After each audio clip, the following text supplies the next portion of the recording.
Nós estamos ainda falando do mundo de ensinar. Nós vamos agora para o número 892 do nosso catecismo. 892.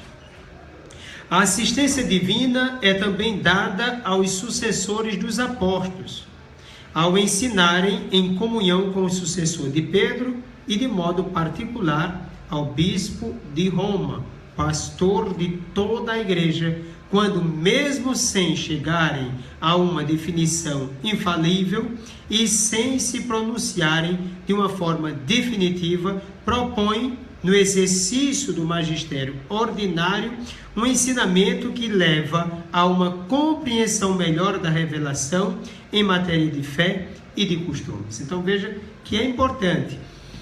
Não é nem tanto o fato de se tratar de um dogma, uma definição definitiva, porque aí já é sim, obrigatoriamente para toda a igreja. Mas mesmo que não seja um dogma, mas que seja algo para explicar melhor, para tornar mais clara essa revelação, deve-se sim o obséquio, a obediência.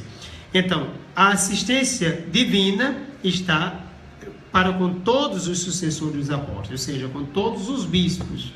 Então não existe nenhum bispo devidamente escolhido por Deus, enviado por Deus, que não tenha a assistência do próprio Deus. Agora, esse bispo em comunhão com o sucessor de Pedro, com o Papa, com o bispo de Roma, o pastor de toda a igreja, por escolha do próprio Cristo. Foi Jesus Cristo que o quis, Jesus Cristo o colocou ali, com essa missão.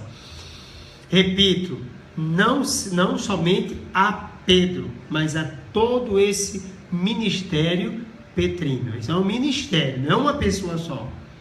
E aí sim, faz essa ligação com Pedro. Então, o nosso Papa é Pedro, no sentido de participar dessa sucessão ou desse ministério petrino. Então, os bispos estão em comunhão com o bispo de Roma, com Pedro, tanto nas definições dogmáticas, quanto também naquelas que são esclarecedoras da revelação, que nos ajuda a entender melhor a revelação. Isso é muito importante. A este ensinamento ordinário, os fiéis devem ater-se com religioso obséquio do Espírito. Eique religioso obséquio aderere debente. Então é importante, você vai aderir com esse religioso obséquio, o qual, embora se distinga do assentimento da fé, todavia o prolonga. Então, eu tenho um assentimento da fé, dou adesão total ao ensinamento de Deus, a definição é realmente dogmática, e a definição dogmática não é nada mais do que algo que já está na revelação, a verdade que é colocada para todos os cristãos, não é uma invenção, e também a minha adesão a esses ensinamentos. Então você tem um ensinamento extraordinário e existe o ensinamento ordinário. Então é importante estar nessa ligação, nesse obséquio, nessa obediência.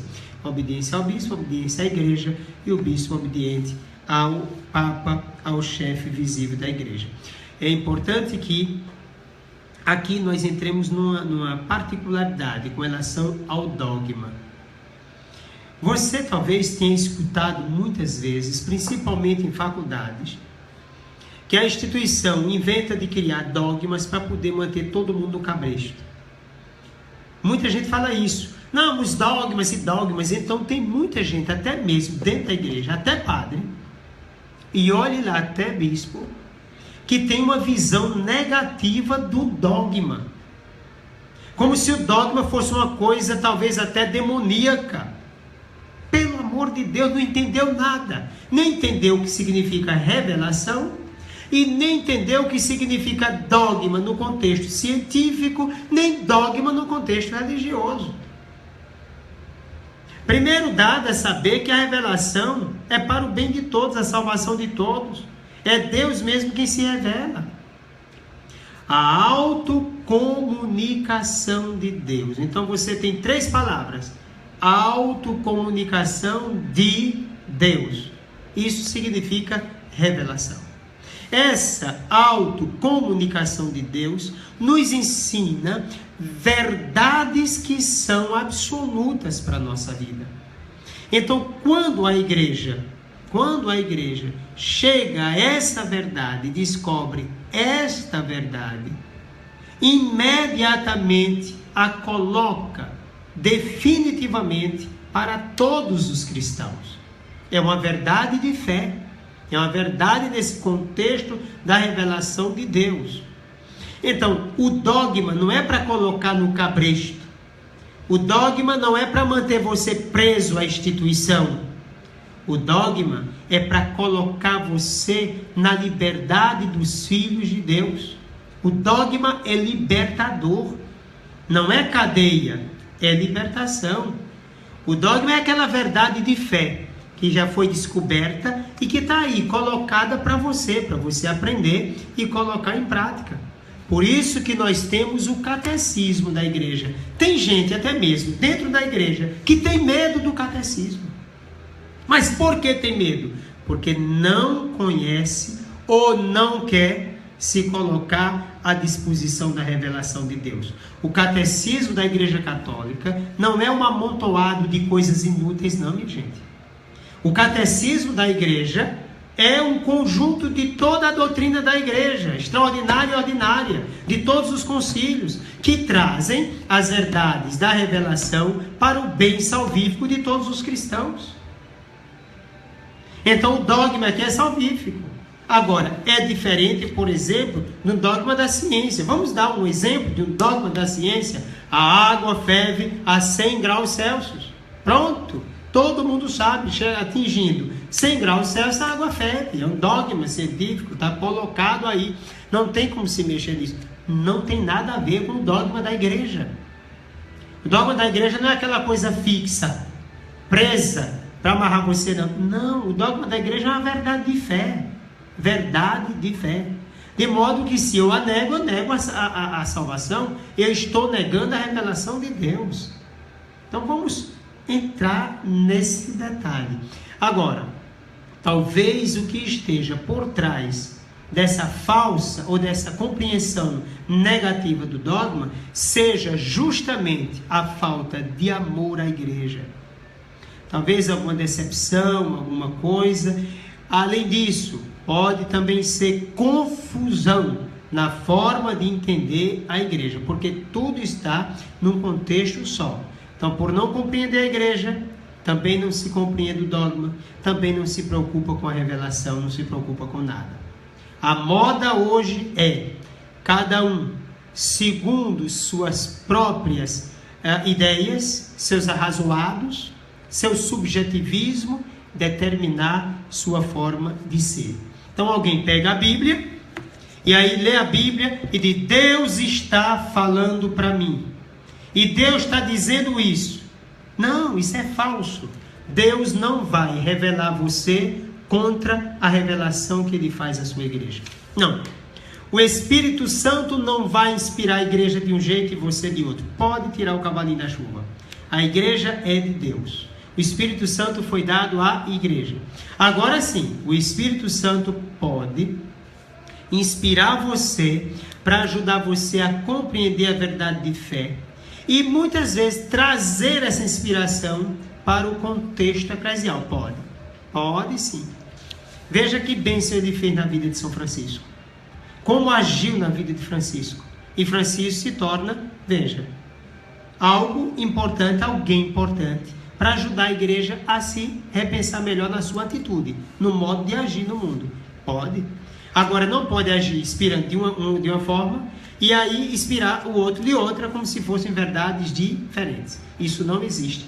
Então há muitas ilusões, o subjetivismo, o individualismo tremendo, as pessoas querendo determinar sua própria fé como se estivesse no lugar do próprio Espírito Santo.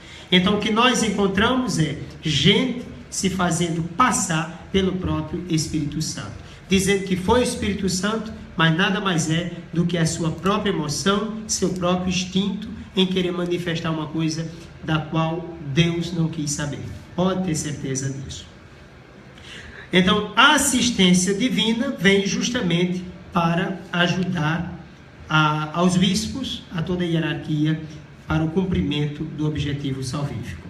O munus de santificar. Então aqui é atribuído inclusive ao Espírito Santo. Espírito Santo, o Espírito que santifica. O bispo tem também a responsabilidade de ministrar a graça do sacerdócio supremo. Em particular, na Eucaristia, que é o ápice de todo sacramento, que ele mesmo oferece, ou da qual garante a oblação pelos presbíteros, seus cooperadores. Pois a Eucaristia é o centro da vida da igreja particular. Qual é a igreja particular? Exemplo claro, a nossa arquidiocese é uma igreja particular. Então, o centro da igreja particular é a Eucaristia. Então, Deus realiza esse mistério da Eucaristia pelo bispo e pelos padres, pelo sacerdote, né? O sacerdote é o papa, é o bispo e o padre, né? Ou os bispos e os padres. Então, bispo e padre fazem parte do sacerdócio. O bispo e os presbíteros santificam a igreja pela sua oração e seu trabalho, pelo ministério da palavra e dos sacramentos. Santificam-na por seu exemplo, não agindo como senhores, o Senhor só, como senhores daqueles que vos couberam por sorte, mas antes como modelos do rebanho. 1 Pedro 5,3. O padre e o bispo devem ser modelos. O cristão mais autêntico deve ser justamente o padre da sua paróquia, o bispo na sua diocese. É assim que chegam com o rebanho que lhes está confiado à vida eterna. Então, padre e o bispo nesse ministério tão importante de santificação do povo de Deus, com o seu exemplo, pelo ministério da palavra e do sacramento. E vamos dizer, trazendo palavras do Papa Francisco, misturando-se com suas ovelhas, tendo o cheiro das ovelhas e deixando que as ovelhas também tenham o cheiro deles. Tão bom, não é? O padre está ali misturado com o seu rebanho, e o seu rebanho ali ao lado do seu padre. Como é bom aquela ovelha ter orgulho do seu pastor. Como é triste saber que a ovelha, quando alguém fala daquele pastor, já na verdade se espanta com ele e tem medo. Então você está falando de tal pastor, eu não gosto daquele pastor, ele trata mal a gente. Que coisa horrível. Então, a santificação do rebanho também passa pelo modo como o pastor atende, acolhe, abraça o seu rebanho. Às vezes, basta somente um abraço. E isso vai dizer tanta coisa. Eu lembro que eu passei em um lugar aqui em Boa Viagem, um lugar de vendas, lá no Trade Center, e uma pessoa me apresentou uma mulher que era protestante, dizendo que ela estava cheia de tantas coisas ruins. Então, quando ela me viu, eu dei um abraço nela. E ela disse: padre, que abraço bom, graças a Deus.